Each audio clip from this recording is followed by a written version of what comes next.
I'm Amanda Carlson, and I am a mom, and then I manage some of our other businesses.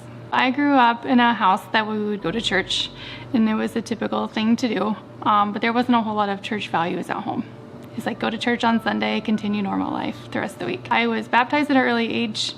At 11 or 12, I had to go through confirmation, and then it wasn't until I was in high school, I was at a youth group, and then I rededicated myself. And I really consider that to be when I gave my life to Christ.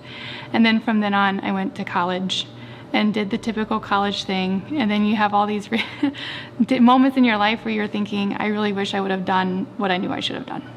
I really dove into getting to have a more intimate relationship since I've had my son. I'm involved with many facets of Collision. I am involved as a sponsor. We sponsor a school, and then from that it grew to me leading DMGs and getting to know the kids. So then now I sit on the board and I participate in a lot of the fundraising and explaining to people what Collision is and trying to make it grow. The girls that I have been having a DMG with, now we're on our third year, and it's amazing how much you grow to love kids that aren't your own. And I really never thought that that would be the relationship I would get out of this. But they are genuinely amazing kids, and they all have their own different quirks and struggles. But what they do for me when I have to help them through things, it makes me relive past failures that you wish you could redo. And if nothing else, maybe their memory of what struggle they're going through will be better than what I remember mine to be, because that's huge. Those regrets that you have, like my biggest regrets are in my teenage, early 20 years. And I told my sister and I were talking about this, and I'm like, I wish someone would have been there for me like I can be there for these girls. Some of the books we read or the discussion topics we have, they're hard, but no one ever did that for me. And my life would have been completely different if someone had.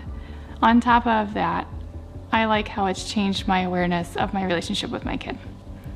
Knowing, when to push and when not to push, but just being more aware of what's going on in his world and knowing who he's hanging out with and who he's talking to and what he's doing and encouraging him to be a God-loving child.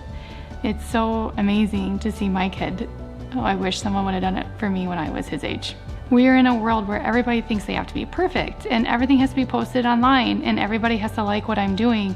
And it's the most negative environment that I can come up with to raise a kid. And these kids are doing it daily. I mean, what they are experiencing now are things I didn't have to experience till I was in my mid-20s. I mean, they're growing up so fast. And we have to slow it down. We have to slow it down. We have to bring it back to what it was. And we have to bring God back into our lives and family values, spending time with our children without any cell phones, without any screens, and just listening to them and trying to understand where they're coming from, trying to remember what it was like to be 15, to be a high school kid, to be in middle school. Middle school years are the hardest. I would do work at the middle school and I would think these kids didn't even know that I was there, and then life would happen for me and it'd be 2 or 3 weeks and I'd come back and they're like, where were you? Like, I didn't even know you noticed me. You know what I mean? They notice everything, and they pick up on everything. And even though it's not a big deal to you, if you don't show up, it is a tremendous, tremendous impact on their life when you don't. So we just need to be present. Kids need their parents, their grandmothers, their cousins. I mean, they need their family together and they need you to be present. And it's something that I find that weighs on my heart for why kids are feeling so lost. What are some ways that adults can help get involved in Collision? There's many different ways. You can be a donor if you want to be hands-off, but you like the way that the program is set up and you believe that it's making a difference. You can be a sponsor if you want to be even more involved and get where you're sponsoring a school and it's more of a financial commitment. Or you can donate your time. I say donate because it really is donate. It's volunteering, it's donating, but you are busy. Everyone's busy. Everyone knows everybody is always booked 27 hours of 24. But if you can sacrifice some of your time, that's all that these kids really need is your time. You get such reward from it So even if you're feeling a little lost or a little in a rut, or you're looking for a way to improve your own self, whether with your faith journey or with your understanding of what's going on in kids, it has tremendous benefits.